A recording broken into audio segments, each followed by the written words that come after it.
Are you ready to tap into the power of social media to promote your business? It's easy to get social with Turn Up the Volume, the award-winning social media marketing professionals who know how to get results. Drive web traffic, boost sales, get social today. Visit www.turnupthevolume.com. That's turnupthevolume.com.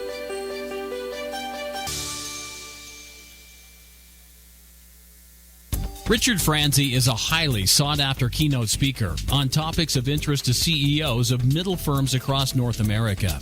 Richard's talks include Killing Cats Leads to Rats, a fascinating look at how unintended consequences of CEOs' decisions impact their firm's performance. Your Gray Matter Matters, which explores how a CEO's mindset can differentiate a middle market firm and define its culture. Richard delivers talks to a variety of audiences, ranging from executive team retreats to keynotes in front of hundreds of CEOs. To learn more about his talks, visit criticalmassforbusiness.com and select the contact page or call 949-887-4104.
Are you ready to tap into the power of social media to promote your business? It's easy to get social with Turn Up the Volume, the award-winning social media marketing professionals who know how to get results.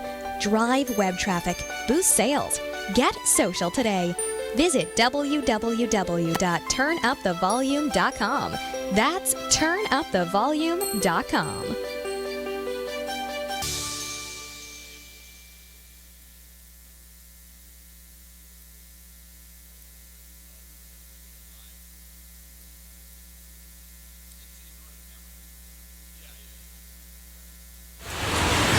I'm on the observation deck of the Empire State Building to demonstrate how much material Waste Management recycles. As North America's largest residential recycler, last year alone, Waste Management recycled 12.9 million tons. How much is that? Let's do the math. Carry the 6. It's enough to fill this building more than 27 times. With experience like that, we're bound to have a program that can help your business recycle. Talk to Waste Management or visit thinkgreen.com.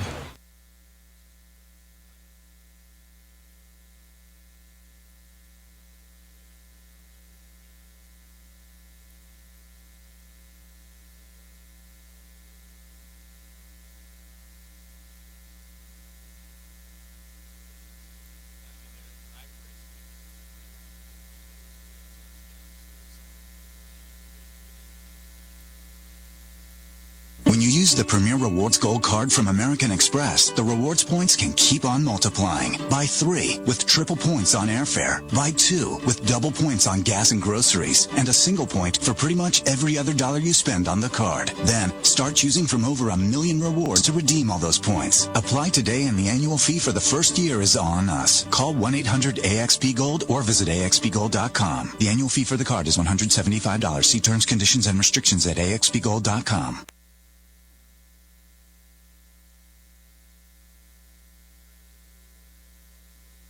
what it would feel like to lose everything. Your job, your home, your family, your dignity. This has happened to thousands of the men, women, veterans, and young adults we serve at Working Wardrobes. What do we do to help? We provide career development services, life skills workshops, job skills training. We provide the perfect interview outfit, and we get clients placed in jobs. Call Working Wardrobes, 714-210-2460. Donate, volunteer, invest, hire.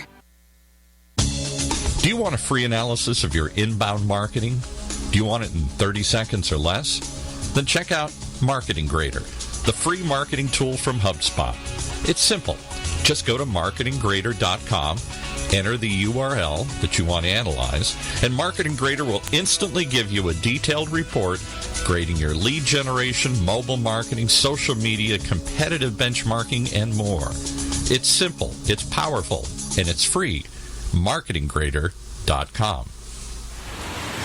I'm on the observation deck of the Empire State Building to demonstrate how much material waste management recycles. As North America's largest residential recycler, last year alone, Waste Management recycled 12.9 million tons. How much is that? Let's do the math. Carry the 6. It's enough to fill this building more than 27 times. With experience like that, we're bound to have a program that can help your business recycle. Talk to Waste Management or visit thinkgreen.com. Welcome, everybody, to the Raad Life, the only talk radio show that takes you along with host and age explorer Raad Ghantous on his continuing journey of discovery into life's challenges, opportunities, options, and all the latest and greatest things that come with getting older. The Raad Life is brought to you this week by Your Home for a Lifetime, a company dedicated to empowering you to stay safely, independently, and comfortably in your own home. And now here is your host, Raad Ghantous. Good morning, good afternoon, good evening, Paul. Of all the shows you have ever done, this one has got me the most excited. I thought it was just me being in the room. Well, that always, that just gets me excited anyway. Okay. I'm just glad to see you. Too much my buddy. but you know what? It's I don't get excited. It is really funny, right? Because we're just talking to our guest today. I'll introduce him in a minute, but we're just talking to him a minute ago and saying that how these episodes have turned into Paul's special therapy session or reflection session. It's supposed to be your life, not my life, but it's become more about my life. It's the Raad Life, but Paul lets me call it that. Right? so and I thought I had you stumped today. Oh yeah. And it was the exact opposite. Right? You got me pegged today. I had you pegged today. So without further ado, we're gonna avoid the banter. Avoid the banter and be gentle with our listeners this week and not do our normal riff. I do want to introduce my guest, and gentleman's name is Terry Sweeney, and are you a retired captain? Yes. Okay. So in U.S. Marine Corps, right? Yes, sir. U.S. Marine Corps captain, retired, Terry Sweeney, and he's here today because there's something to do with this week in August, okay? We are commemorating 71 years of the end of World War II. Not officially, because there was a signing of the armistice with the Japanese. I think in September. It was the first week of September. 3 days. 3 days after. The event that brought the war to conclusion. This is the event that brought the war to conclusion. The dropping of the atomic bomb on Nagasaki. Yeah, the second city. The second city. And why Terry is here is because he is the son of the only gentleman that actually flew both missions. The dropping of, I'm going to get this wrong, Little Boy on Hiroshima and Fat Man on Nagasaki. I got those right? Yes, Good. Sir. Right. And one was a hydrogen bomb and one was a plutonium bomb. That's correct. And so there's a few things that I was surprised talking to Terry for a few minutes before the show about that I don't know that are common knowledge about how that all transpired and what led to it and kind of activities that the military took. Well, we'll get into that. But we'll talk about story, that. Yeah. But I want to introduce you, Terry. Terry, thank you very much for being here. Oh, it's my pleasure. And your father wrote a book about this experience, and let's plug the book and his name and everything here. Yeah, it's called War's End by Charles W. Sweeney, and is available on Amazon. It's out of print but you can still get it. Libraries are now dispersing them throughout the country, so you can get them for a fairly cheap price. And he stayed in the military, unlike most of the bomber pilots, and rose to be a major general. Is that what it says? That is correct. Wow. Okay. And this is, going back. This is 1945, right? That this particular mission is. So I'm going to turn the mic on to you because I know there's a lot of ground for us to cover here. I want to really know about how did your dad find himself in that situation, because I think that's an interesting story in itself. And I'll just say that when I said that, I thought I had Paul stumped, so that people have a reference here while we're listening to Terry, and yet I had him pegged, is because Paul, take the mic. Why did I have it? My father, like his father, was a bomber pilot in World War II. My father passed away a couple of years ago, but, in the end of his life, not so much in the early part of his life, really talked a lot about those years. In the beginning, he didn't want to talk about it too much, but as he got older, he actually joined the 8th Air Force reunion group and met up with his crew that had scattered, that he had lost contact with for 50 years. In the 90s, the survivors all got together, and he became very vocal about talking about it and much more open to sharing these experiences, some of which were very funny, some of which were unbelievably horrible. And so I became fascinated with World War II because of hearing my dad's stories and my dad's involvement. Okay, so thank you for that. And the irony is, people just to again frame it this way, both of your dads were probably very young when they were doing this, right? In their 20s, yeah. Okay. So, your dad, Terry, was, 25 when he flew that mission, right? That's correct. Okay, so tell us how he found himself in that position. Okay, well, we're from Boston, and what I tell people is the real Irish come from Boston in the United States. You heard that, Paul? Yeah, we're not from Boston. We're the fake Irish. We had, my parents had 12 children, and four... Two died before I was born, and 2 died after in the last 4 years. So we're now down to 8, but we're still going strong. However, back in 1937, and I know that's going back for a lot of people, and some people you can't even recall 1937, but my dad graduated from high school, North Quincy High School, just outside of Boston. And my dad, Chuck Sweeney, used to go down to a field called Denison Field. It was an old Navy base airstrip, sure, right in Quincy, and he would ride his bike down there and just watch the airplanes fly all the time. And one day, they had a fair down there, and the pilots were offering rides for $2 to go up and circle around the Boston Harbor, and $2 was a lot of money at that time, especially for an 18-year-old kid. But he scraped the money together, and that day he knew aviation was going to be his life. Wow! And so at 18 he never flown an airplane in his life, and 7 years later he dropped a nuclear bomb that ended World War. Wow. That alone, just say that again. Yeah, within a 7-year period of time, he went from never being in the cockpit of an airplane to dropping the last nuclear bomb on this earth that ended the World War. Well, shaping the course of human history, basically. Yes. Forever changing war and history and everything. Wow. Yeah. So to give you a little background, Dad enlisted in the Army Air Corps when a lot of his friends were going off to college. And his thing was he wanted the nice leather jacket, the watch, and, exactly. Who doesn't? And the sunglasses. Right. Who doesn't? And to be a flyboy. And that was his main goal. And when you had all 3 of those, women were easy to attract. And, that's what my dad used to say. I don't know if that's true. Having been a Marine aviator myself, I can concur with that. Okay. But anyway, on September 6th, 1941, Dad actually earned his wings. Well, they pin on your wings once you've completed flight school, and he was sworn in as a second lieutenant in the Army Air Corps. Mm-hmm. The very next day, the day that was called the day we live in infamy, right. Pearl Harbor was attacked, yep. And of course, what did they need?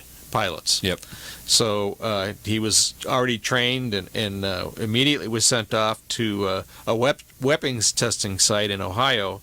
But they realized that they needed more experienced pilots down at Eglin Air Force Base.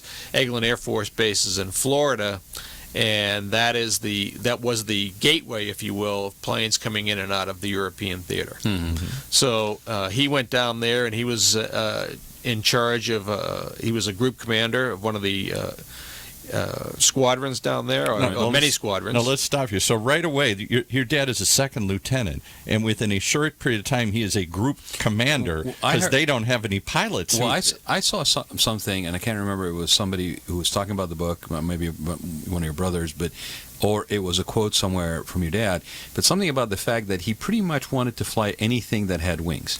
Well, and he did. He flew every single plane in the inventory, which at that time were 60 airplanes. And my dad is what I would call a natural pilot, in that, some guys are natural ball players, or he could get into a cockpit and just fly it by the seat of the pants, figure it out. Unlike me, who had to study and learn it, and fly multiple missions of the same task just to get it down, he could do that in one flight. But he was the base commander. He was pretty rapid acceleration. Because of the war. They needed experienced guys, and they needed to train these guys. Right. And so he's down at England, and he got word from his boss that there was a special plane coming in, and to square off a section of the tarmac where no other planes could go, no other people could go. So secret. So a very secretive plane was coming in, and so he went up to the tower to watch to see what it was, and he described it as the most beautiful plane he had ever seen in his life. It was a B-29, never seen a B-29 before. So he immediately jumped in his staff car, which was a Jeep at that time, and drove over to the airplane. And, of course, it was Colonel Paul Tibbets who was in charge of the entire Manhattan Project. Right. And they exchanged pleasantries, and my dad told Colonel Tibbets that, anything he needed on the base, he would be happy to drive him to, take him to, whatever. And, of course, in the back of Tibbets' head, he said, you just want to fly my airplane. And he said, well, you're right, sir, but we'll get to that later. And let's stop for a second, because the B-29 was special because it was the first pressurized cockpit. That's right. And that was one of the many things about the which B-29. would allow it to fly at a higher altitude, so the fighters, the Zeros and stuff, could not fly that high. Reach that high at that time. That's correct. Whereas the other bombers that were in existence, like the one my dad unfortunately flew, the B-17 and the B-24, they'd put a mask on when they got to a certain height. That's right. At 10,000 feet. But they were able to shoot them down. They were able to go up, and the fighters could fly that high, and the flak could shoot that high. That's correct. So the 29 was a huge jump. Oh, and it was beautiful. It was just a beautiful. It was called the Cadillac of airplanes at that time. So my dad put his spies out around the base and follow this guy wherever he goes, and I want to know where he is at any time. So he finds out that after a few meetings that Colonel Tibbets is going to go to the Officers Club for dinner. So my dad happened to be showing up at the same time. Yeah, all set up. And he said, "Hi, Colonel. I'm Captain Sweeney. I met you earlier at your airplane, and would you like to have dinner together? Unless you're with somebody." He says, "No, I'm not with anybody." So they had dinner, and my dad convinced him that he should let him have a try in his airplane. So the next day they did. He went up and took my dad in the B-29, which my dad was just thrilled to death. And he said, "Okay, Charlie, why don't you go ahead and take over and see how you do?" Well, again, my dad was a natural pilot, so he was able to fly the airplane, no problems whatsoever. And in fact, I think Paul Tibbets refers to my dad as the crazy Boston Irishman that would fly a B-29 under the San Francisco Bridge if you asked him to. Yeah. And did. So he did fly under the. That's what he told me. Under the bridge, you're not supposed to do that one. Okay. No. But we're in the late 30s there. Now I'm surprised that I didn't know the 29 was around in 41, because the 29 didn't enter service till the end of the war. Well, it was secret. You didn't need to know. No. When did the B-29? No. When did they didn't? I don't know the exact date, but the B-29 was the plane that dropped the atomic bomb. So it had to have been around. But I'm just saying that when they were bombing the Japanese before that, and using 29s. I'll get into that. Yeah. I'll get into that. Right. But they didn't use the 29 in the European theater ever. No. This was a brand new plane that was designed, built, but it was still a top secret That's what I'm saying. In 41, it was still pretty secret. Yes, absolutely. So at Egeland, my dad really liked the skills. Colonel Tibbets liked the skills of my dad, and he said, I'm looking for some young pilots. I would really like to have you on my team. What do you think about that? And he said, I can't tell you what it is, but you're showing me the skills that what I'm looking for. And he said, well, I have orders to India at the end of the year, so there's no way I can do that. And Colonel Tibbets said, well, we'll get those changed. And India was a lousy place to fly. My wife's father flew in India. That was the hump. They flew over the Himalayas trying to supply the troops in Burma. And it was if that was what he had to fly, these little DC, whatever they were, DC-9s, yeah. I don't know. So Dad was really proud to have a thing, but he said a colonel can't change my orders, and so he didn't really read into it that much. Little did he know. Yeah. And the next day, his boss came down and said, "Your orders have been transferred, and now you're in." Working under Colonel Tibbets. He said, wow, this guy must have a lot of... Yeah, who is this guy? Yeah. But my dad also said that Paul Tibbets was such a great leader that you would follow him anywhere. And the military has very few of what you call fine leaders, if you will. I'm not putting anybody down. Right. I'm just saying that to find somebody who's unique that you would want to follow is really a special thing. So... Dad ended up flying off to Grand Island, Nebraska to do, quote, training. And there was a general at that time named General LeMay, and I'll just mention him briefly because Curtis LeMay. He comes into the story a little bit later, but for now, he was in charge of the Pacific Theater, and he wanted to learn about the B-29. So when a general comes into a base, usually there's a pomp and stance and a general's inspection and all this other stuff. And when he landed, he said, get rid of all this stuff. I want to just learn how to fly the plane. So Tibbets said, well, I'm going to give you one of my best pilots, which really beefed up my dad, that Colonel Tibbets thought of my dad as one of his best pilots. Terry, I just want to go back and remind everybody. We're talking about a period, your dad got his wings in 41. Before the war. Well... In September of 41, right? Yeah, right. Okay, this is when? This was shortly after that, maybe... A couple of years? No, not even a couple of years. Maybe a year. I mean, that's phenomenal. It's a very, to Paul's point, I mean, it speaks to your volumes about your dad. Right. Well, like I say, he was a natural. So I don't even know what that is like. I've only met up one other guy in my life that was a natural pilot. I mean, and personal soul. I mean, he pursued the guy he basically interviewed for a job that he didn't know he was interviewing for, but he knew he wanted to do something, right? Well, yeah, and Dad's, how he got that claim to fame is if anybody had an airplane that needed a maintenance check light or needed to be delivered somewhere, call Chuck. Day or night, doesn't matter. He will do it. Now, two quick questions. How many other pilots were in this top secret group? And because it wasn't a big group. No, he was looking. Tibbets was looking for a total of 9 pilots. Okay. Yeah. And they still didn't know what they were training for. No one knew what they were training for, which was the very hard part. Okay. Okay. So while they were in, so let me just touch on Tibbets LeMay a little bit. So he came in, and Tibbets said, I'm going to let my best pilot teach you. So, of course, my dad felt well about that. And Tibbets said, get rid of everybody. So he thought he'd want to take them out and fly, and he said, no, just take me to one in the hangar. So they go in the hangar, and for one day, they just spent the day in the cockpit, and LeMay said, what does this do? What does this do? What does this work? How does this circuit breaker? I mean, he just explained for 5 or 6 hours what every single button did. The next day, he said, okay, now we're going to go flying. He took the plane up, flew it flawlessly, got LeMay, and they went up in the morning. They took another flight in the afternoon, and he said, okay, that's all I need, and he left for Hawaii. Wow. To lead the thing. So by that time, the orders were to fly down to Wendover. They were looking for a base that was out in the middle of nowhere to try to test these bombs. And now the bomb was Tibbet said, I want you to train the pilots. He says, well, how heavy is the bomb? And he said, 10,000 pounds. Well, we'd never had a 10,000-pound bomb before. Typical ones are like, what, 500 pounds or something? Or 500 is average, still to this day. 1,000 would be big.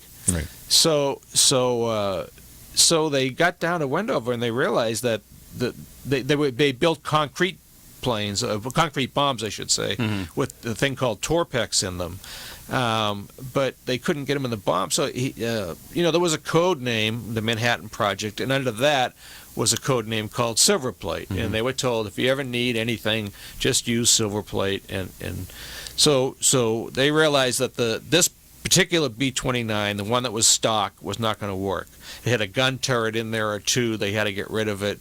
It was too much weight. So Tibbets and my dad flew up to Seattle to meet with the Boeing executives and said, we need a B-29 that doesn't have this on it, doesn't have this on it, and we would like it to have reverse thrusters, and we would like it to have this, that, and the other thing.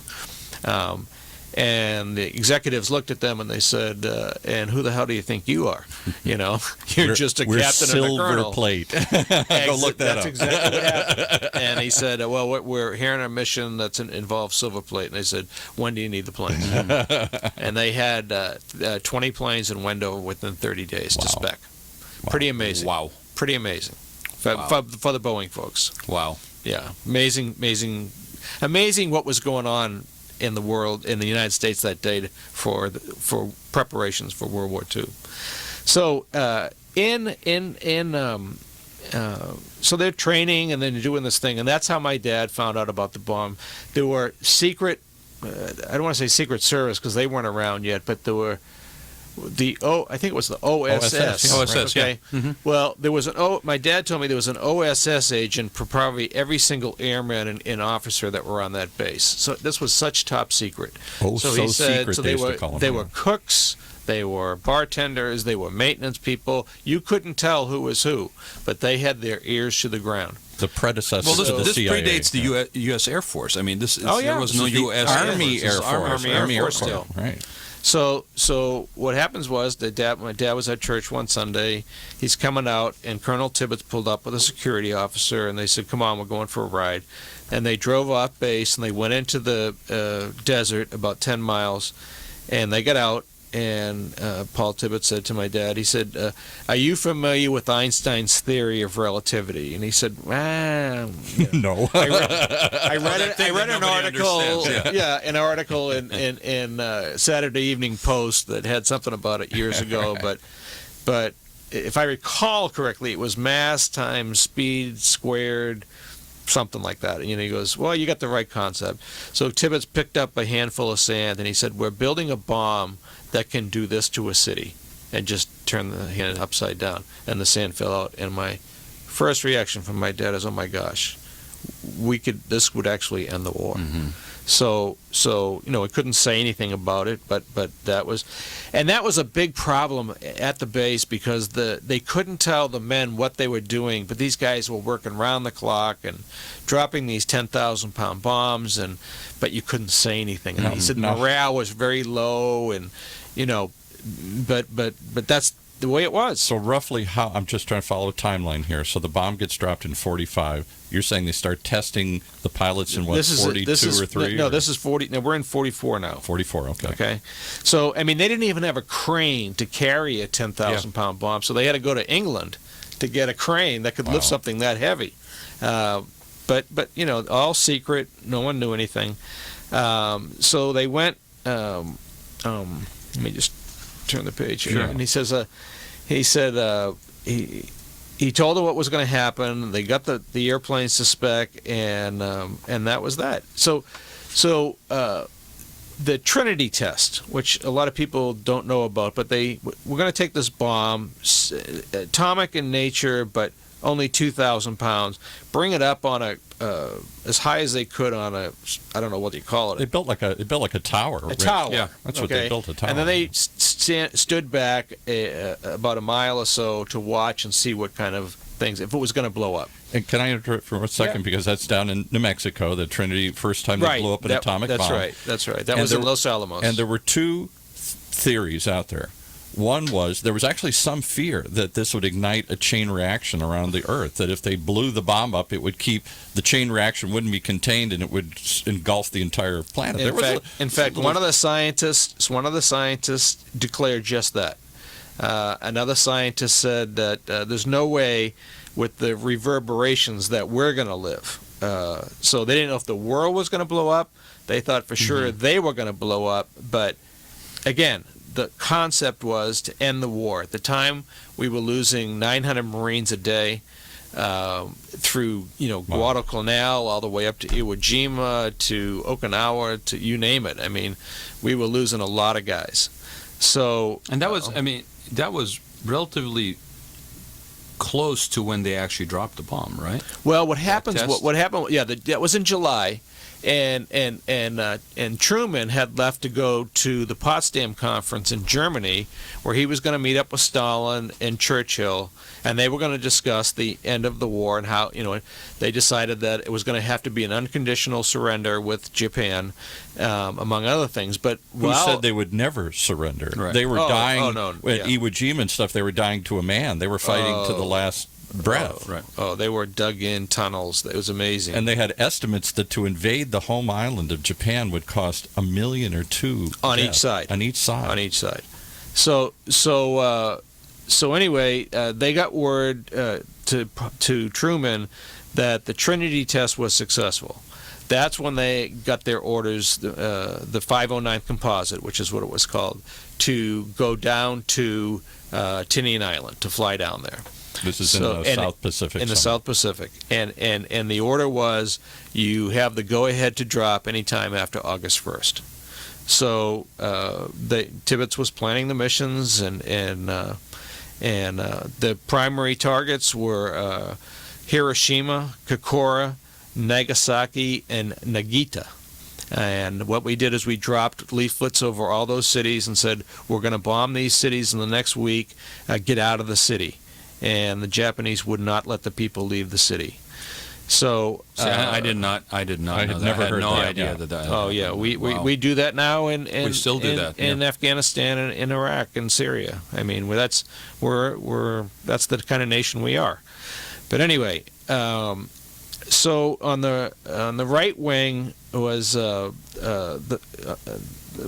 the front plane was the Colonel Tibbets in the first bomb.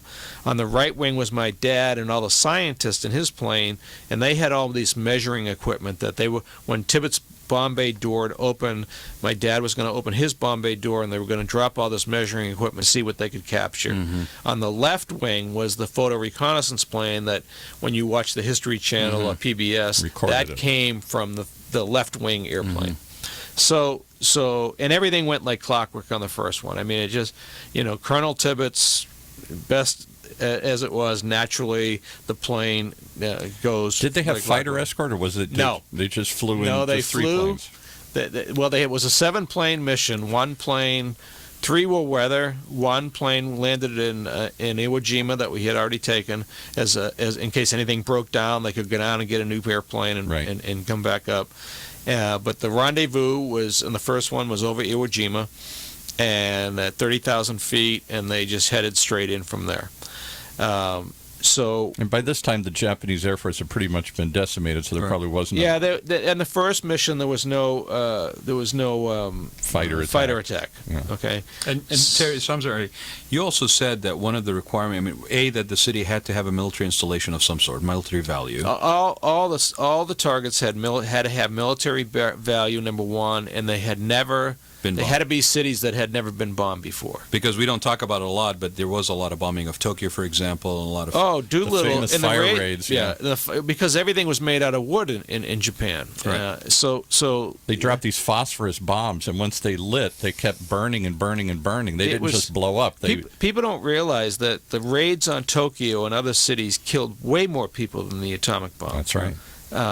because of the fires and everything. It was like 2 or 3 times more. But they don't know that. But they didn't. It didn't. That's why I asked the once, question. I just wanted to have people to have that reference. Yeah. What? And let me interrupt one other thing. Because the only criticism that's ever been leveled, I think, about this, and people, I'm sure your father was one. Tibbetts always said, "I have no regrets of doing this. End of the war. It was a horrible thing, had to be done, and think of the lives we saved, not just the lives that were lost." But there was some speculation that maybe they should have dropped a test bomb to show, because nobody knew that such a bomb existed that was even conceivable. And Truman said, "I didn't do it because if it had failed, that would have been equally bad propaganda-wise. They wouldn't have believed us then." So they felt they had to go ahead and drop the first bomb on a city, and if it didn't blow up, nobody knew it. And if it did blow up, it would... It's a Monday morning quarterback. I don't know. Should we have dropped 2? Wouldn't the one end up? I don't know the truth to any of that story. I don't know. I personally don't know anything about that. I do know that when I was in college and I had to write a paper, and I'd never talked to my dad about this before, I thought, oh man, I can just go downstairs and get the information and be done with this thing. Yeah. And I asked him, I went downstairs, I said, "Dad, you and I have never talked about this thing, and I got to write a paper, and is it possible that you can just sit and tell me some things?" And he said, "Sure. But first, you need to go down to the library and go through the microfiche, no internet in those days, and find out what was going on a week before the war and a week after." And I'm there, "Oh, come on, man, just give me the dirt." I got to do more work. Yeah. So I had to go down to the library and get this microfiche, and it's like, oh, what a pain in the neck. But in doing that, I learned that at that time, it was the only thing to do. Again, we were losing 900 guys a day. Yep. There were 2 major invasions. We weren't going to stop. We were going to land on mainland Japan to the north, Operation Coronet, and to the south. I forget the name of the mission that was going to be, but they thought that the Japanese would lose at least 1 million people on those 2 land invasions, and we would lose at least 1 million men on the land invasion. They thought it would be way worse than D-Day. Because these people would not take surrender. 4 or 5 Especially waves. given the entrenchment that they encountered on the islands. Well, and the suicidal nature of what they were doing. They were going to die for the emperor. Yeah. They couldn't have shame on the homeland. They would die to the last man. Right. So aside from the war ending, I have people come up to me to this day that say, "Your dad saved my life." I was ready to go on the Coronet mission. Absolutely. It's just amazing. So my dad would always say, "Whose brothers, whose uncles, whose sons, whose nephews, whose grandfathers were saved because of the second atomic bomb?" So at the time, it was the only thing to do. And we only had 2 bombs, okay? Yeah, that's so we the had other to thing, make them think that we had a whole slew of these things. Right. And we gave them the opportunity to surrender after the first one, and they wouldn't take it. So when they came back and landed, and they debriefed, later that night, Colonel Paul Tibbetts came up to my dad, and he said, "Charlie, if we need to do the second mission, I want you to run the second mission." And my dad said, "Same tactics," meaning 3 planes at 30,000 feet, 3 B-29s. And he said, "Same tactics." And my dad said in the back of his mind, he said, "Don't you think the Japanese are going to be a little bit smarter this time?" They're going to be ready. But what he didn't tell Tibbetts was Tibbetts had gone to MIT to find out the mechanics of the Japanese Zero, and if they had passed at a certain speed and made a turn, could they have gotten? But he never mentioned that to my dad. That wasn't part of the thing. He just said, "Yeah, same tactics." And of course, I learned about that later in life. But now keep in mind, this is a different bomb too. This was a bomb that was going to. It had to be fused from takeoff, which was one big problem because it was the plutonium bomb, and this bomb was going to detonate 1,500 feet above the target, whatever it was they were going to hit. So they weren't sure the second bomb was going to even work. They hadn't. So even though it was the same tactic, it wasn't the same mission it because was of the totally nature different of the bomb, device. Much bigger bomb. Plutonium bomb. Actually, that was the bomb that they later on produced more of. It wasn't Little Boy. It was actually Fat Man. And that's what we're afraid the North Koreans have claimed that they've now exploded. I think that's the one they dropped on Bikini Atoll. Yeah. Well, they've done a plutonium since then. Yeah. Now, did you know? I had to look it up because I was curious. Did you know where the names come from? Fat Boy and Little Man? No. Yeah. Do you know it, Terry? I don't know. I knew it one time, but I don't remember. Okay, I'm not claiming that I knew this. No. I looked it up, right? Which is cool. Okay, a little boy comes from Thin Man, from the book by what's his name, Dashiell Hammett. Right. Yeah, and Fat Man. Sorry, little boy. Fat Man comes from the Maltese Falcon. Oh, the Fat really? Man, Sidney Greenstreet. Sidney Greenstreet. Yeah, okay. The Fat Man and the Little Boy. So the little boy changed Thin. Now, I have to ask the question that I'm sure your dad has been asked about, not about whether or not it was just, we've covered that, and I agree with you. I think most people, the historians, have come down as awful as it was. Not if you're in the poor Japanese that got killed that day, but it saved millions of lives at the cost of 100,000 lives. A horrible calculation, but it was taken, and it did end the war. Now, my question is, when your dad saw this blow up, what did he think? Because nobody, other than the people at Trinity, had ever seen this or could imagine it. And I'll preface it by saying this part. I actually know something about the Trinity explosion. They put it on the top of a tower. And dropped it. No, they set it on the top of a tower. And they put it on a steel concrete tower so they could see later on what kind of damage it would do. And after the bomb went off, the tower was gone. And they all looked at each other and went, oh, shoot. These people who were supposed to know didn't know that the tower would evaporate. They didn't really quite understand what they were unleashing at that moment. So now your dad, this guy from Boston, who a couple years earlier just learned to fly, is going to drop something that no human being has ever seen before. And they say when it went off, I mean, there was a shock wave and there was a heat blast and all this stuff. Recount that. Well, like I said, my dad was on the first one, so they had. The only way that they had, they couldn't go to the Air Force. They had never dropped a bomb this big. No. They didn't have ballistics tables to figure out how to do it. They couldn't talk to anybody about it. They couldn't go to the Air Force and ask them how to do it. So they calculated it themselves. They figured it out themselves. With a slide ruler, probably. I don't know, but as it turned out, they learned that if they did a 30-degree angle of bank and turned 155 degrees down, that would give them the greatest. They had to be 12 miles away, nautical miles.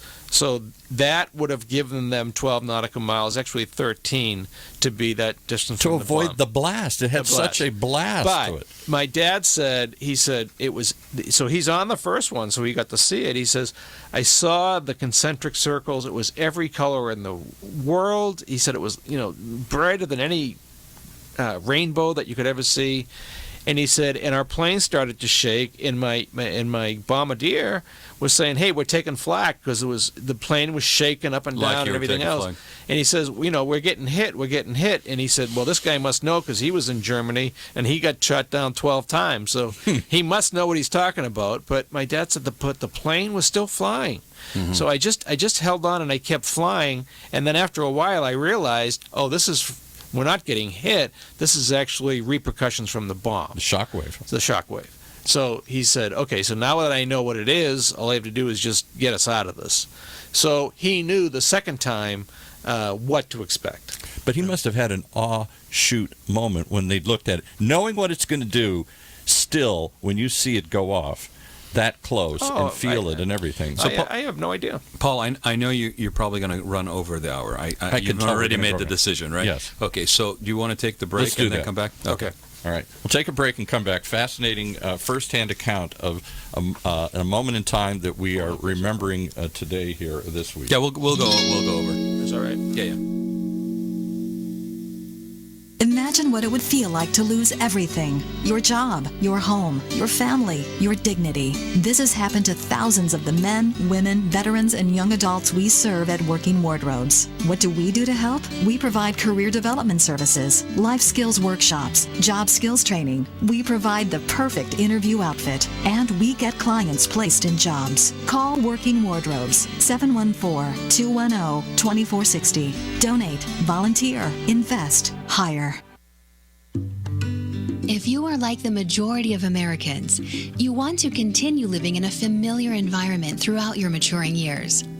In fact, according to many surveys, 82% of homeowners overwhelmingly prefer to age in place, which means living in their current homes safely, independently, and comfortably, regardless of age or ability level. With over 30 years of combined experience in residential, commercial, hospitality, and destination resorts fields, Your Home for a Lifetime is a company dedicated to empowering you to maintain your quality of life and independence by helping you make your house your home for a lifetime. Do you want to reorganize or remodel your home? Do you want to add a full bathroom and possibly a bedroom on the main floor? Are you looking to make your kitchen more functional? Is an aging parent moving in, or your child is moving out, or even moving back in? Call Your Home for a Lifetime at 949-492-1872 or check them out on the web at yourhomeforalifetime.com and find out how they can help you make your house your home for a lifetime. All right, strap in. We're in for a bumpy ride. So that's where we left off. This is really fascinating, and it really reinforces why the format of the way that this show has organically evolved really leads to interesting stuff. Where if you're just joining us, I want to reintroduce my guest for the hour plus we're going to go over this today is retired Captain U.S. Marine Corps Terry Sweeney, who's the son of, and it was a Major General, right? Retired Major General Charles Sweeney. Who is the only man who flew both missions over Japan that were the dropping of the bomb on Hiroshima, and then the second one, he actually flew the lead plane and dropped the bomb on Nagasaki. So Tibbets didn't go on the second mission? I didn't know that. No. But it was in good hands with Chuck, right? I got to ask you a couple little quick questions here that I'm thinking is this is a rare opportunity to talk to somebody. I've never known anybody. And Paul is all giddy, by the way, because his dad was a bomber pilot in the Second World War. Yeah. Well, and a lot of guys. And I'll just say one weird thing, that my dad finished his missions in 44, I think it was, after D-Day. Yeah. And can't go home. War's still going on. Yeah. And they said, well, you want to re-up? Here we go. You fly another 30-some missions. And he said, hell no. And so they said, well, you only got one choice. That's to go to Japan. Yeah. And war continues there. And he was on his way there and got drunk at a bar and met a colonel who said, you don't want to go to Japan. He said, here, I need somebody to run this rest home here for flyers. And my dad said, yeah, okay, fine, whatever you want. And the next morning got assigned to run a rest home. And that's but for that drunken night at a pub, he would have been in Japan. Given the nature of what this show is supposed to be loosely, which is about seniors and whatever, right? That's even funnier. Yeah, that's the truth. Your dad actually predicted the show and your involvement in this. All these years. He gave birth to me just so for this moment to happen. All right, so here's my question: how did you? Two questions. One is about you. You knew your dad had this historical connection, but he didn't talk about it. Did the kids not talk about it? Did your dad not recount this story a million times? Or did he talk about it? No, that generation never talked about it. Because my dad didn't talk about it until he got old. And then Same. And my dad did not want to write the book. One of my sisters convinced him to do it for historical purposes. Yeah. He didn't want to recall it at all. And my mom said that he had nightmares, and he did imbibe a lot, and so I'm sure as much as he had no regrets. He believed in the mission. He believed in the mission, and he said, and besides, Terry, he says it was an order. Mm-hmm. And when you're in the military and you get an order, it's not like you can say, well, I don't think that's a good idea. Right. You follow orders. And so I'll tell you my dad's quick story, which I told you before. First mission, he goes over in Germany. This is earlier part of the war, no fighter cover. Goes up, 50% of the planes get shot down. Mm. And I said to my dad years later, I got how they got you to go the first time. How'd they get you to go the second time? What did he say? He said, it was an order. Yeah. Same thing. So we left off, Terry, before the break about the reverberations from the impact from the bomb. Yeah, right? I'm going to backtrack back a little up. Go bit ahead. and just tell you. So anyway, my dad gets the go-ahead from Tibbets to go ahead, and they're going to he's going to drop the second bomb. Okay. So at 2 a.m. they go down a pre-flight, and problem number one. The instruments that they had in my dad's plane, which was called the Great Artiste, were still in the plane. The crew had put the bomb on the wrong plane. They put it on a guy named Ernie Bach's plane. So, and the crew chief, as they're pre-flighting, says, "Oh yeah, we have 600 gallons of fuel that won't transfer." So that was a little bit scary. And my dad looked up at Tibbetts, who was there, and he said, "Well, Colonel, what do you think?" And Colonel Paul Tibbetts looked at my dad and he said, "Chuck, it's your mission. You decide." Yeah. He was 25 years old, and he said, "We go." So the bomb was on the wrong plane. The bomb was on the wrong plane. The fuel wasn't enough. The fuel wasn't enough. It had to be the fuse had to be live on takeoff. Never happened in any other bombing mission ever. And because they used to arm them in the air. Arm in there. Yeah. And that night, I mean, B-29s were crashing left and right, and 3 had crashed that night before. So, Terry, your dad, at the age of 25, is making a decision to ride a plane with a live bomb on takeoff. An atomic bomb. An atomic bomb on takeoff. Oh, it gets better. It gets better. In a plane that has crashed because it's somewhat... No, this plane didn't Well, crash. no, but I mean... the Planes were crashing all the time. Yeah, planes were crashing all the time with not enough fuel. That's about right.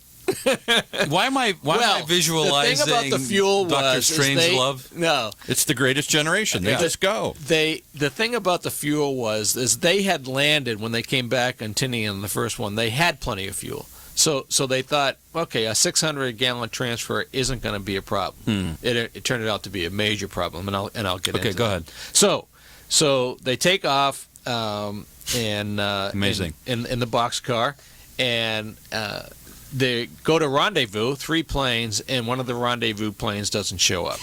And explain why, because that's he first of all, this guy hadn't been really involved in the mission at all, and he wanted to have this claim of fame that I was involved in the atomic mission, and he was going to be the photo guy. So, Tibbetts said, "All right, let him go for posterity's sake because he's harmless anyway." Well, he went to 39,000 feet instead of 30,000. Okay, and they had changed the island because Iwo Jima was having a typhoon that was flying in, so they had to go to another island to rendezvous. So he completely missed the boat. So problem number 3, they were radio silenced the entire time. This guy breaks radio silence and says, "You can't find my dad," and they're circling and circling, waiting, wasting fuel. He said, "Did Sweeney abort?" Well, that translation came back to Tinian as Sweeney aborted. So the first thing that went through their minds is, well, we don't need these search and rescue airplanes, because what the Air Force does is they put search and rescue C-130s or whatever they were at that time out over the water. To if the plane crashes, to be able to get them within a 30-minute period. Right. So they said, okay, well, we don't need search and rescue anymore. Pull those guys back. Secondly, what was I going to say? I have never heard any of this, and I thought I'd read a lot about it. It is in the book. It is in the book. They used to have an acronym in World War II called FUBAR. You know what FUBAR stands for? I sure do, but you can't say it on the air. We'll say fouled up. Fouled up. Fouled up beyond all repair. Yeah. So they're also thinking, well, what's Sweeney going to do with the bomb? Is he going to drop it in the ocean? Is he going to try to land back here with the live atomic bomb? What's he going to do? But they didn't want to talk over the radio, so they didn't know. So there's a lot of fear going on back at Tinian with all the top brass and everything. And then on the leg from the rendezvous point, the fuse goes live. Okay? So, I mean, it had to be on, but not live. And from then they had 50 seconds to decide what to do. So now they have an atomic bomb that's live that shouldn't be live. They have 2 crews, and the fuel is getting low. The primary target is Kokora, and the weather report said that Kokora was fine. However, because of the bombing raids that happened in a city close by to it, Uwana, the winds had changed, and now we're blocking Kokora, and the orders were to drop visually. So primary target unavailable. Right. So they made a pass. How would you like to be the people who lived in that town and found out later we were supposed to be? There was actually a term that came out of that, and I'll find it while Terry's talking. Okay. But there's a term that came out of that basically refers to luck. Like, what's the name of the town? Kokura. Like something like Kokura luck or something came out of that for exactly that same. I don't know. Yeah. But anyway, they made a pass, and at 30,000 feet, nothing. They went up to 31,000 feet, and that's when the Japanese Zeros started coming up and shooting at them. So they, even though they knew that the planes couldn't hit them from that altitude, the Japs couldn't fly that high. They made a third pass at 32,000 feet, and the engineer is saying, we don't have fuel to get back into the base now. I mean, we can't be making these continuous runs. Right. So my dad said, okay, secondary target, is Nagasaki. So they headed over to Nagasaki, and I think the Zeros had to go refuel or whatever, so they had a pretty good shot. And the weather was socked over at Nagasaki. And so they said, well, we don't have enough fuel for one pass now. And he said, well, we're going to make one. And they made the pass, and it wasn't. They couldn't see anything, so they went around, circled around. And as they're making the second pass, the bombardier, who actually drops the bomb, said, I've got it, I've got it, I've got it. And at that time, you turn the plane over to the bombardier, right, who actually has a steering wheel, and he drove it in, and they dropped the bomb. And then, of course, they went into that slant range turn, and some less people died in Nagasaki because it's very hilly. Very well, yeah, but they hit right in between two Mitsubishi factories. I mean, it couldn't have been a better hit from a strategic standpoint, and so the less people died because it was a little bit over the water. But at the same time, we demolished those two factories, which were primary factories at that time. And within days, the emperor came on and spoke to his people for the first time ever. They had never heard their own emperor's voice because at that time they thought he was a semi-deity, and he had never spoken. They'd never heard his voice before, and he came on the radio and said, "That's it." Yeah. So let me get the plane back to the. Oh, I'm sorry. Yeah. Okay. So anyway, they're coming back. They don't have the fuel left, and things start. The hydraulic fluid pumps start working. The oil light comes on. All these different things.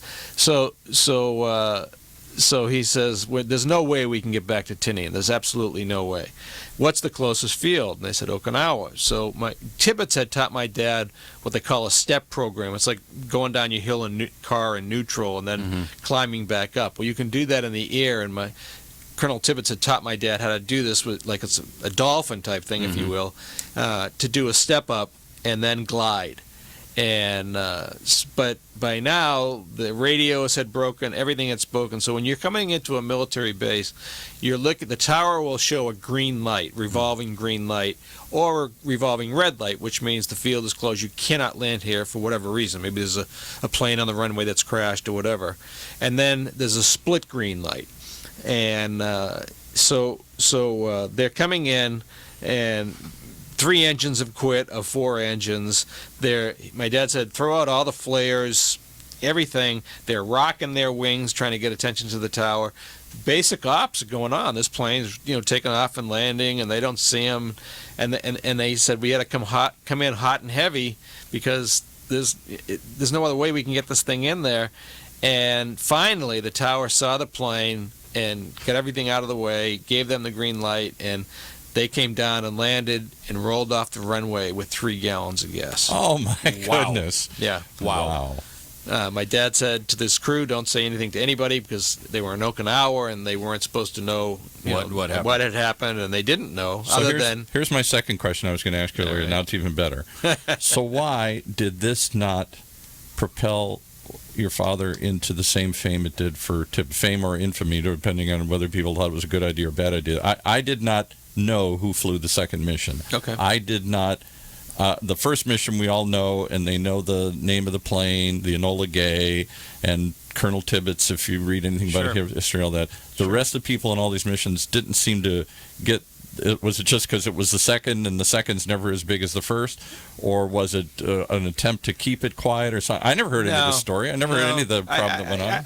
I really don't know, to be honest with you. I just know that it was Paul Tibbitt's mission from the very beginning. Yeah, and he executed the plan flawlessly. Mm-hmm. So the fact that things went wrong.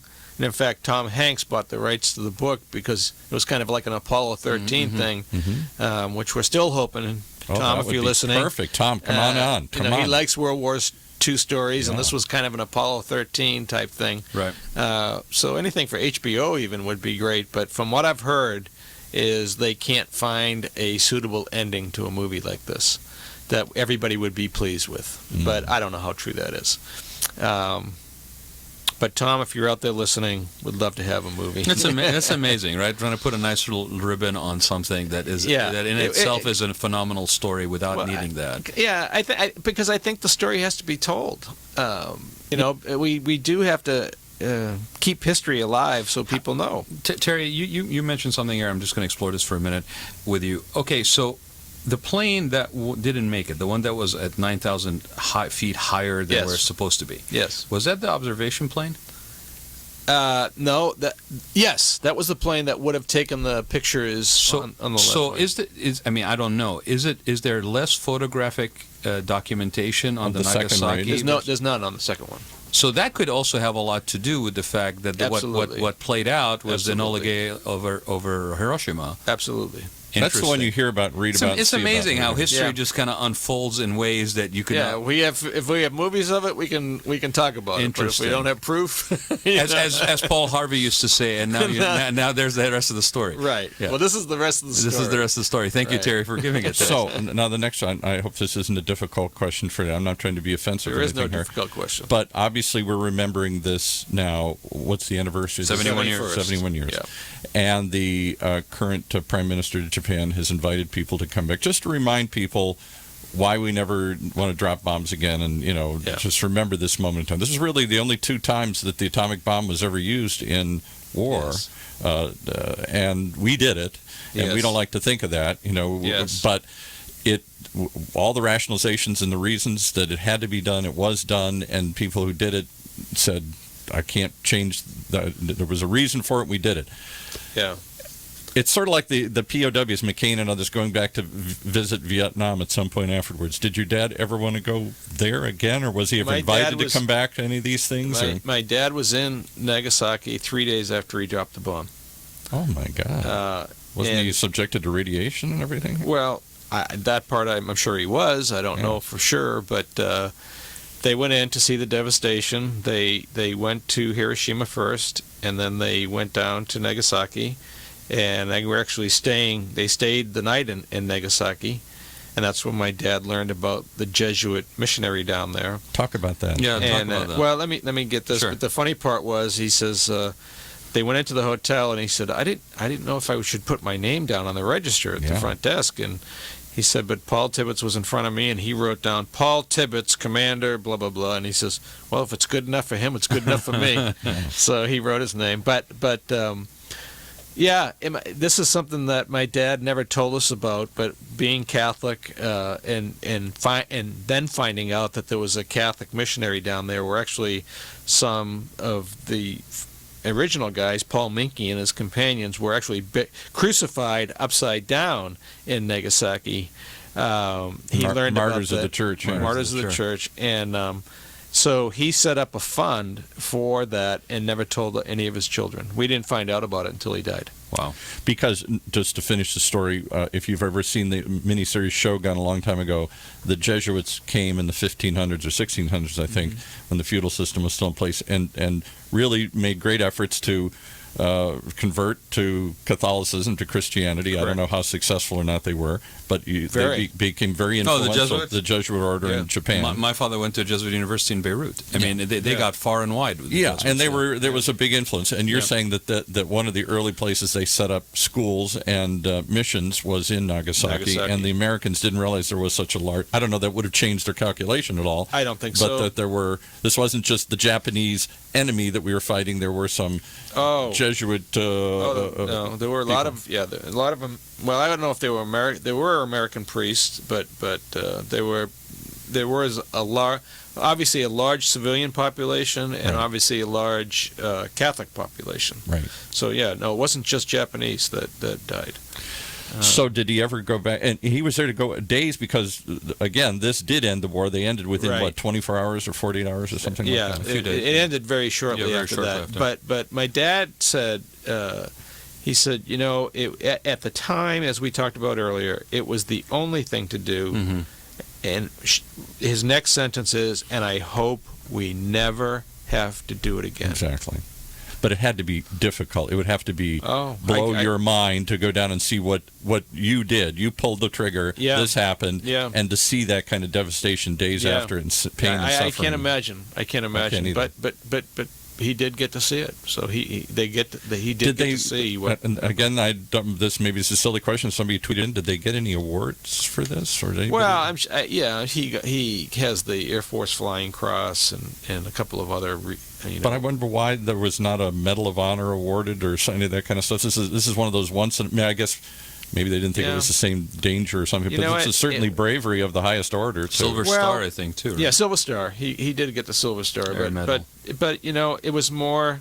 The war is over. Yeah, that's and really. The boys are coming home. I mean, the ticket tape parades in New York. 900 people dying a day. And when no land invasion on mainland. And it was like million estimated death on both sides. So it wasn't just the Allied forces. It was also Japanese. The Japanese were committed to fight to the end. I will say this. I did look it up, right? And there's a reference to a 14-year-old kid at the time who literally saw the plane fly over. Wow.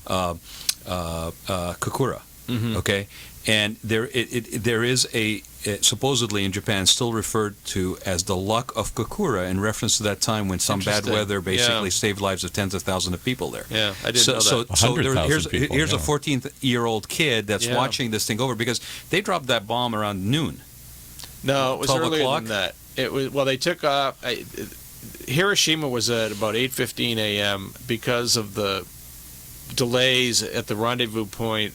Theirs was more in the 10 o'clock range. Okay, so this was early morning. This kid was basically out, watering or something. Yeah. Sees a plane go over, and he's in Kokura, and then sees a flash in Nagasaki. Mm-hmm. So to your dad's point, it had to be done, and hope to God they know. It's never happened. Now the other part of the story is, after we did this, the war has been changed. We've never had a major war. We've had lots of minor war. We haven't had a world war again because the theory is with atomic weapons unleashed, this is the end of mankind now here.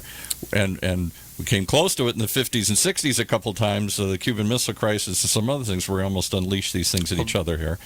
But and there's worry again that groups will get atomic bombs and drop them, not nation states anymore, but crazy groups out there that want to do this. Mm-hmm. It not only ended the war, it changed the world forever. Including an arms race. Yes. I mean, let's just not forget that, right? I mean, I looked it up. It was like 120 Fat Man units were produced between 1947 and 1949. Yeah. So, yes, we saw devastation in a scale that we have never seen before, and yet at the same time, that didn't just go away, and that was the only time we built it. It didn't end the idea of being in combat and using such weapons, and that's why, I mean, you guys basically were of an age, you lived in a generation where duck and cover. The reality was duck and cover, right? Yeah, the fallout shelters. Fallout shelters. Yeah. So I told you before when we started this, Terry, I want to know, here's your dad, this is a huge, incredibly historic, monumental, any way you want to look at it, moment, right? Yes. And you're right in the middle of it. I mean, well, I wasn't born yet. Well, not you, but your dad was right in the middle of it. In fact, you could almost, I can only imagine what went through his head. I actually chased Tibbetts to the point where I basically got myself on this thing. Now I find myself at this threshold of history that's forever recorded. Right. What happens with your dad after? Okay, so the military was obviously letting people go left and right. I mean, we downsized tremendously. My dad couldn't wait to get out. Yeah. Well, what my dad did is the Air Force had started, I think it was in 1945, and what he did is he joined the Air National Guard in Massachusetts. Okay. And here's really where the other story comes in, is he was senior then. He was a one-star general, and he became good friends with John F. Kennedy, who was a senator at that time in Massachusetts. Wow. Talk about moment. This is like, what's that movie, Zelig, or where you keep intersecting people in history. Yeah. Well, anyway, Logan was, the Air National Guard, which is now down on Cape Cod at Otis Air Force Base, but at the time was at Logan Air Force Base. So in those days, in the 50s, Senator Kennedy would call over to my dad and say, Charlie, do you have any planes going down to Washington, D.C.? I have a vote that I have to do at 3 o'clock today. And he said, well, what time would you need to be there? And he said, well, 2:15, if you have something going down. And my dad would say, well, let me look on the board and see what we have going. And there's nothing on the board. Right. And he says, well, I've got something going at about 1 o'clock, if that would help you. Great, perfect. And he would fly Kennedy down there, wait for him to vote, and then fly him back. That's hilarious. And then in return, Kennedy would say, hey, Charlie, Air Force is playing Notre Dame this weekend, and we can't figure out how to get the band from the Air Force Academy over to Notre Dame. Is that? Oh, I'll take care of it for you, sir. And we would get to go on football junkets. That's amazing. And so, fast forward. Kennedy now becomes president. Yeah. Okay. You talked a little bit about the Cuban Missile Crisis, right. but the Berlin crisis. Right. We had just come out. This is where my dad's claim to fame in his mind was much harder mission than the atomic bomb. He said we had the first jet, if you will, the F-86, and we had about 100 of them, maybe 200, and so. LeMay is now in charge of the European theater. He's a 3-star general. He's over in Germany. And John Kennedy calls my dad and says, Say that again. John Kennedy calls my dad. I've never known anybody who could say. Look at Massachusetts, Irish. Right. Yeah, come on. Okay. Plus, when Kennedy was president, he would fly into Otis Air Force Base, where my dad was the commander. Right. Because he would be going down to Hyannisport. But you understand, as an Irish Catholic kid, Chuck, right. I've never heard the words. And when John Kennedy called my dad. Oh, yeah. No. Oh, and my dad called him. Yeah, right. Oh, no. Yeah, no, it was surreal stuff. Yeah, and, very surreal. He would come in, and my dad would take us on Air Force One, and Jackie smoked L&M cigarettes. So they made cigarettes with the presidential seal on them, and then sealed them. Oh, funny. So we would steal them off the plane and everything else we could get. So what happened in Berlin? So Kennedy says to my dad, he says, "What do I do? I don't know what the hell to do." And he says, "Listen, well, let's set it up because the Russians had blockaded it off, and we're going to starve us out of there." He said, my dad said, we need to get these F-86s over to Europe ASAP. I mean, with no time to spare. And he said, well, how do I do it? He said, just write the order and I'll take care of it. So he has McNamara write the order. This is a beautiful story. So he said they didn't have area refueling at that time, so they had to fly up through Iceland and Greenland and then Scotland and then back down. And they were going to go to France, Fallsburg, France, which they did. And they did it. My dad accomplished that. Now, you got to remember, there were planes coming out of Texas, planes coming out of Nebraska, planes coming out of Oklahoma, planes coming out of New Hampshire. I mean, just all over the place. It was the largest airlift, if you want to call it that, of Guard airplanes ever in the history of the Air National Guard. He gets them all there in 3 days. Every single F-86 that we have in 3 days. And tell the number again. How many were there? I think it was 200. I don't know exactly, but I want to say, let's say 150 in 3 days. In 3 days. Okay. He said, Terry, we had bulldozers on the runways on each place in case some guy came in and didn't have enough fuel. Push him out of the way. Push him out of the way because we didn't know when the next guy was coming in. And then he said to me, and of course, at the Oak Club that night, I had to be the last guy to leave to make sure everybody got home okay. Yeah. But he says, the biggest claim to fame, he says, so here we are in Fallsburg, France, and there's nothing here. I mean, nothing. He said, so I called the White House, and I said, I got McNamara, and I said, listen, we're here. Tell the president we're here. And he says, you can't be there that fast. He goes, no, we're here. But there's nothing here. I mean, I need chow halls, I need barracks, I need hangars for the plane. I need, he said the very next day I saw the power of the United States. He said there were buses, trains, Army Corps of Engineers. He said, I don't know where they came from. I have no idea, Terry. He says, but they just showed up and they built us a base in a week. This was the most amazing thing. Built us a base in a week. I've seen in my life. So, now, LeMay... Because he picked up the phone and called... Yeah. Well... John.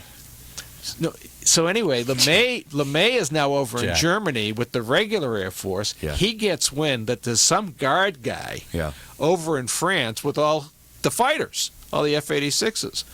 Well, who the hell gave that order? And he's all pissed off. And of course, my dad is hearing the whole thing. So I didn't tell you one thing. When my dad landed in Okinawa, LeMay was there, and he said, Terry, I walked into his office, and he was smoking a cigar, and he never looked up at me, and he said, you missed your primary target, didn't you?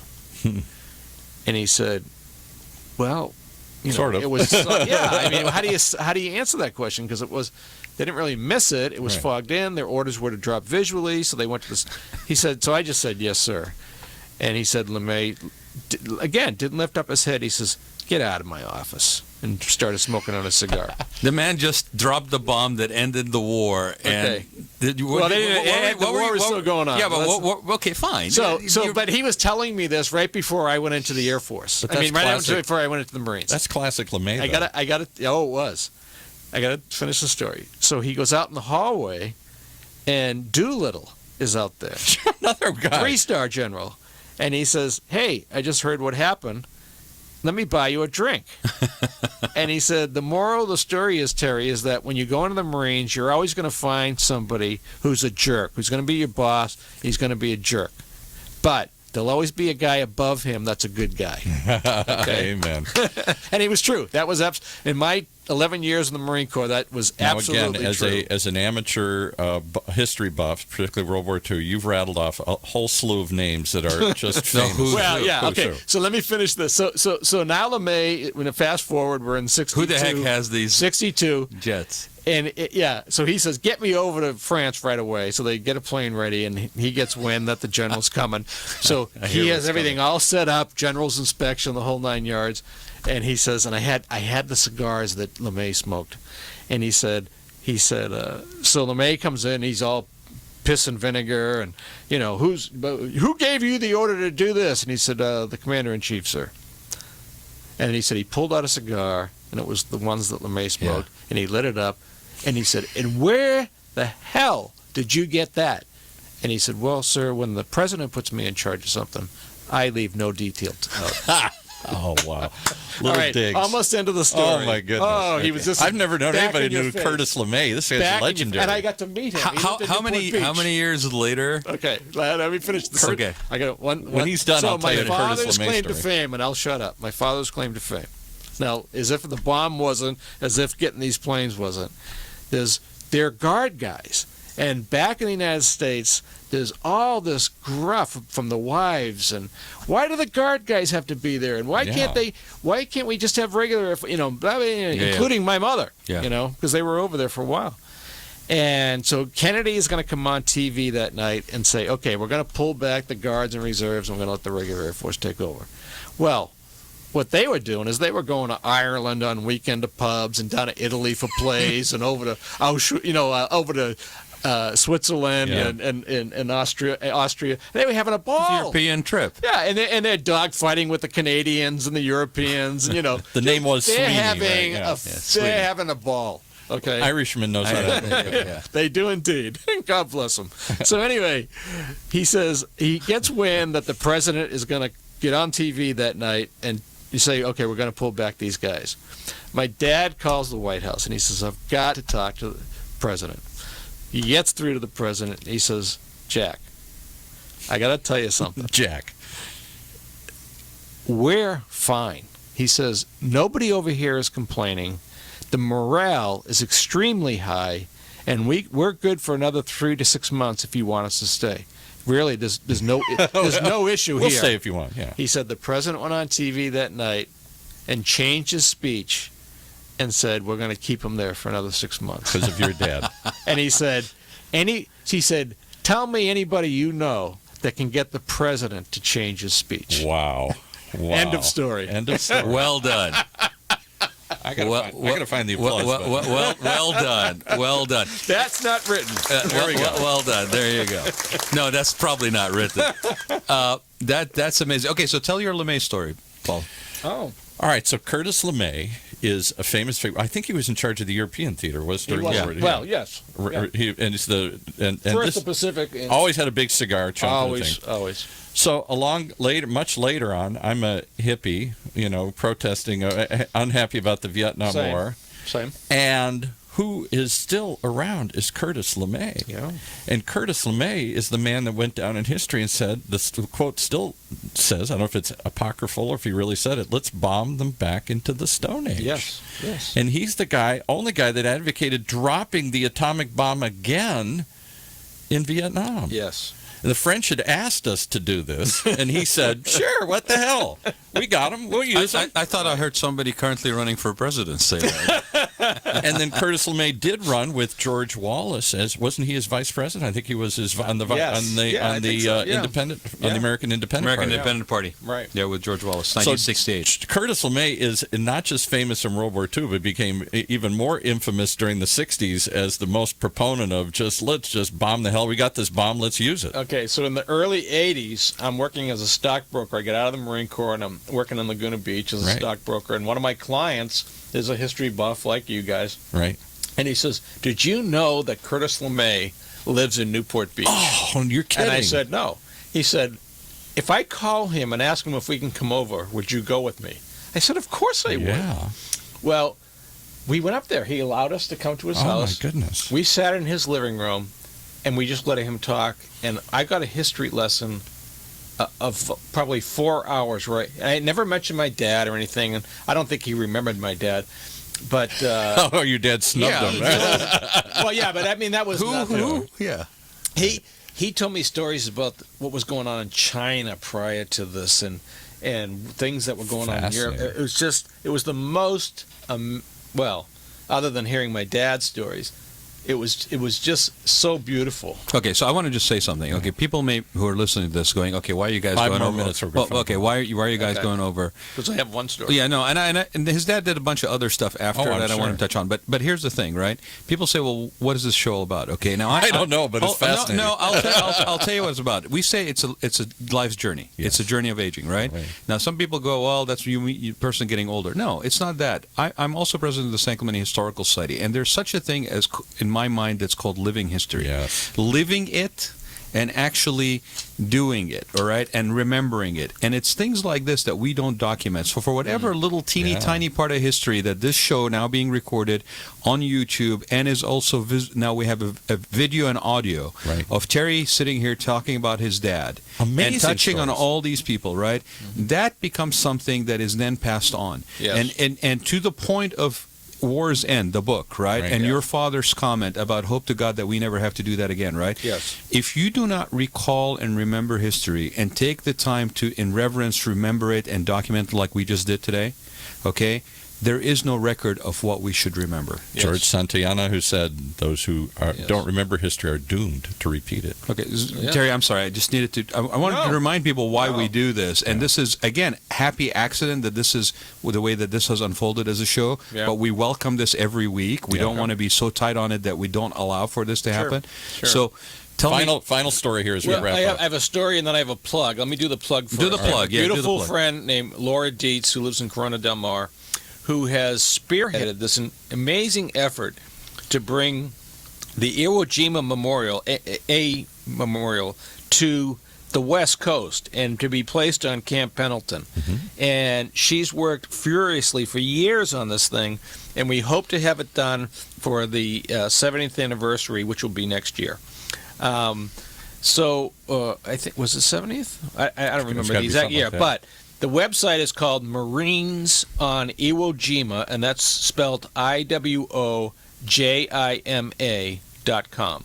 So we'll have to have you come back and tell a story that, because that is an amazing tale in itself. If we do that, if we put this, and it's going to be right on the 5 freeway, and it's going to be lit up, and it's going to be one of the most beautiful sights you'd ever see driving, up and down. Again, to remember, I'm checking the website out, guys. Anybody who's listening, go check it out. It's Marines on Iwo Jima. Right, it's beautiful. It's amazing, and it's needed. And we need to remember these things. Well, I know a lot of people probably know, but there's also a younger generation that may be listening. Okay, so just to give you a visual reference, you've seen this memorial, Iwo Jima Memorial, forever and ever and ever. You might not know the it men by raising name. the flag. The men raising the flag on Iwo Jima, and so this is a similar situation in a glass box. With flags around museum, it, and it's a museum behind it. So. Check out Marines at iwojima.com. And Terry, I'm going to put out the invite right now. Paul kind of answered. Thank you very much. Bring her along and let's talk about it. Because that's a whole nother I would love story. to bring Laura in. She's local, and this lady is just an amazing We'll schedule her for our Veterans Hour next month, maybe. That'd be great. Deborah, if you're listening, just reach out to Terry and schedule that for us, please. Okay. Last story. Take us out with a story. Okay, I forget what it was. Oh, okay. So my dad dies, and... how long ago did he die? Oh, I don't remember. 10 years ago. 10 years. Okay, wow. I don't remember. Right. But anyway, this guy from the Chicago Tribune wrote a full-page article on my dad. As well he should have.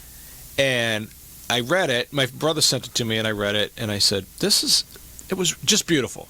Beautiful. And I called him up, and I forget his name, unfortunately, but I said, I really appreciate what you did to write that article. That was very impressive. He says, I was on Tinian when your father was there. He said, I was a war correspondent for Time magazine, so I knew your dad. And he said, and he gave me another history lesson that lasted about 4 hours, which was right. I couldn't believe it. But anyway, at the very end, he said, and you can see this on YouTube now. Now, when he was telling me this, YouTube wasn't available. But he said, do you know what happened at the very end? He said, MacArthur ordered the tallest, we had about, an armada of ships. We probably had 4 aircraft carrier groups out there. Yeah. He ordered the tallest Navy men in the entire fleet that was in the Pacific to come aboard the Missouri. Okay. For the Japanese surrender. Exactly. And what he did was he had lined them up. He's telling me the story along the gangplank leading up to where they're going to sign. Oh my goodness. And I'm saying, just psychologically to think, what were you thinking? To make them feel even smaller. Right. Okay. Now you can see it on YouTube. Yep. You can actually look it up, the signing of the Missouri, and the Japanese get off their boat, and they have these 10-gallon hats on that are like 30-gallon hats, and they still come up to the chest of the sailors. Stovepipe hats they would wear in those days. Yeah. And it's just he told me this story years ago, and now YouTube came out, and then I actually saw it, and I go, he wasn't lying to me. Yep. I mean, there it is. It's the most psychological warfare, even in surrender. Yep. And on the flip side, the Japanese could not get anybody to do it. This was the height of humiliation. The Japanese unconditional surrender could not accept this. They were willing to fight to the death. Even at that moment, there were officers saying, no, we'll continue the fight as a guerrilla war, and that's where the emperor himself had to come in and do this. That's right. And they had to find some low-level guy to come and sign it because everybody resigned and quit. Nobody would sign the papers. And the guy that came on had a limp, as I remember. But it's even worse. Yeah. He himself looked damaged. But I didn't even know there were 13 different countries that signed that thing. Yeah, Australia, China.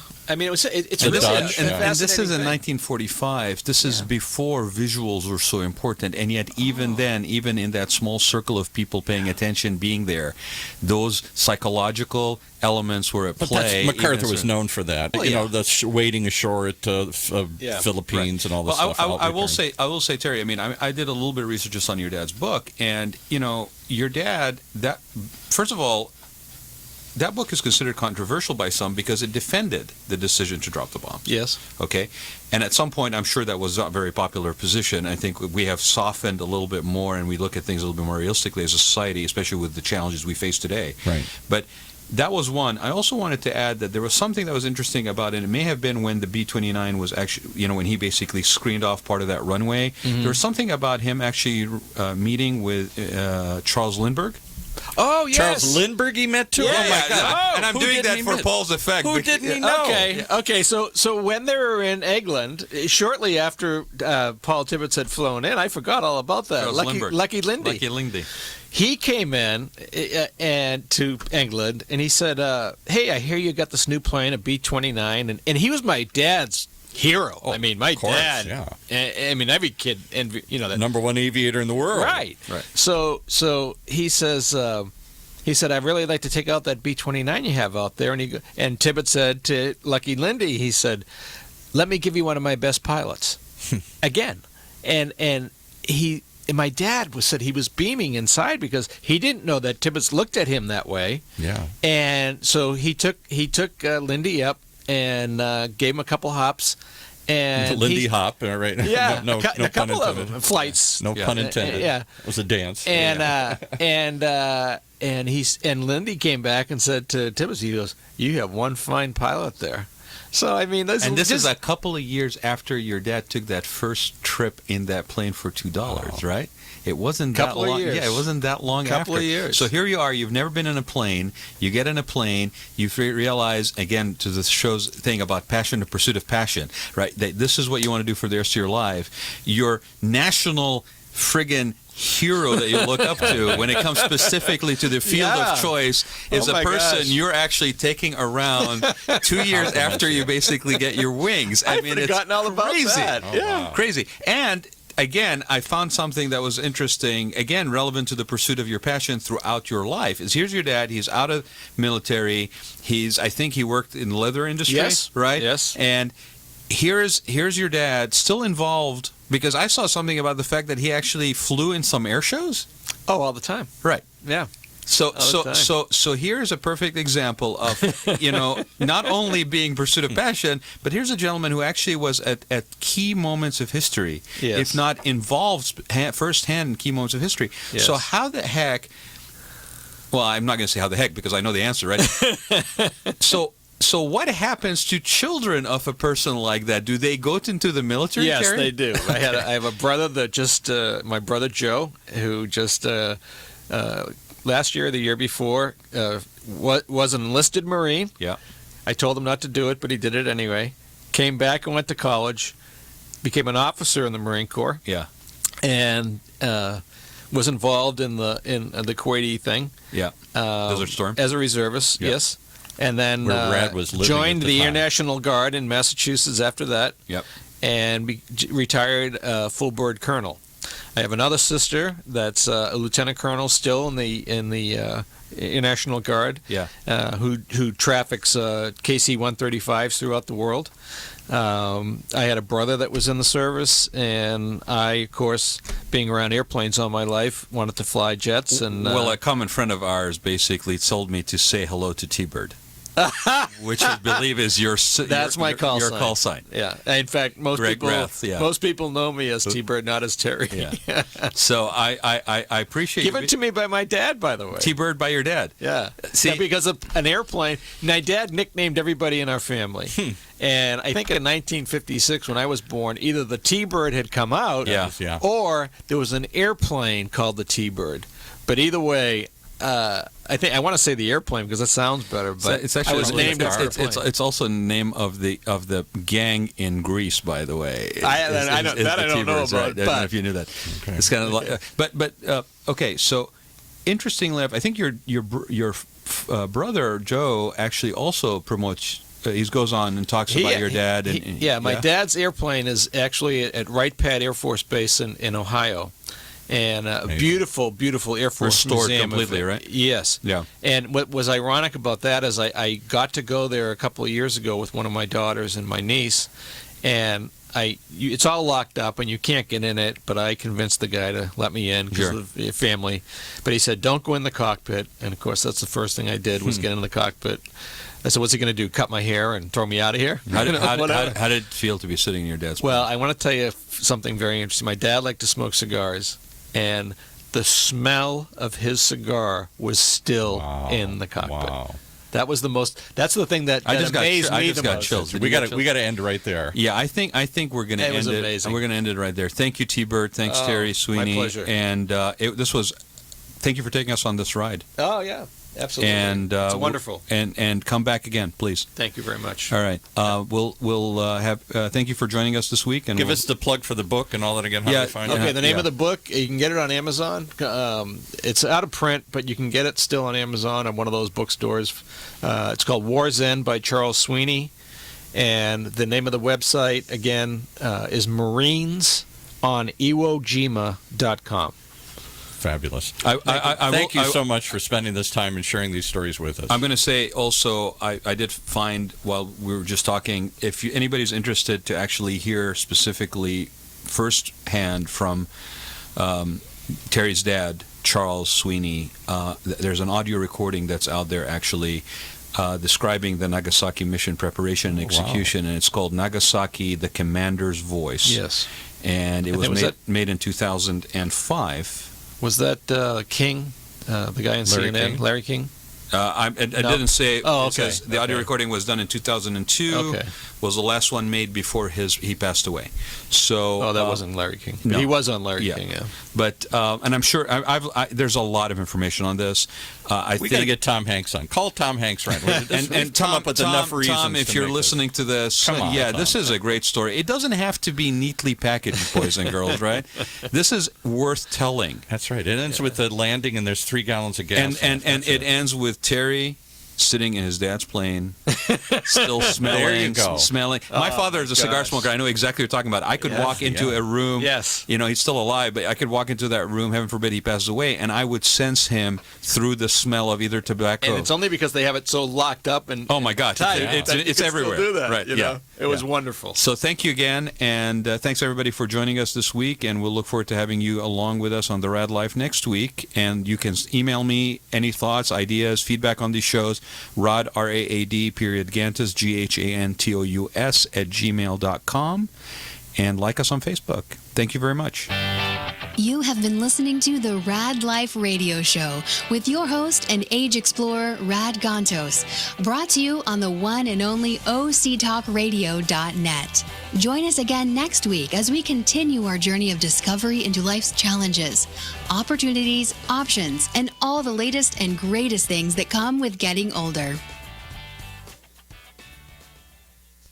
Imagine what it would feel like to lose everything. Your job, your home, your family, your dignity. This has happened to thousands of the men, women, veterans, and young adults we serve at Working Wardrobes. What do we do to help? We provide career development services, life skills workshops, job skills training. We provide the perfect interview outfit, and we get clients placed in jobs. Call Working Wardrobes, 714-210-2460. Donate, volunteer, invest, hire.